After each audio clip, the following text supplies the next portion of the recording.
Selain informasi arus lalu lintas di Kampung Melayu, kami juga akan menginformasikan terkait data kecelakaan lalu lintas yang terjadi selama 1 kali 24 jam dari laporan IRSMS Korlantas Polri bahwa terjadi kecelakaan lalu lintas sebanyak 250 kasus laka lantas di seluruh Indonesia dengan rincian 9 meninggal dunia, 16 luka berat, dan 190 orang luka ringan.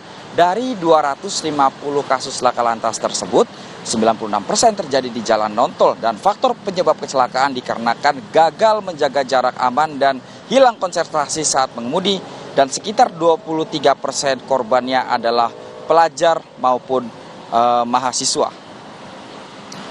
Perlu diperhatikan apabila Anda melewati kawasan Kampung Melayu ini, kawasan Terminal Kampung Melayu merupakan salah satu kawasan yang rawan akan kecelakaan.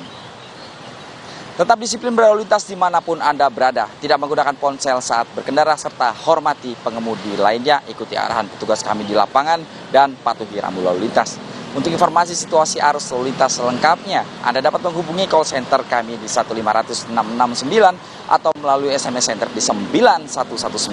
Stop pelanggaran, stop kecelakaan, keselamatan untuk kemanusiaan. Indonesia tertib, salam presisi. Demikian informasi arus lalu lintas yang dapat kami laporkan pagi hari ini dari kawasan Terminal Kampung Melayu, Jakarta Timur.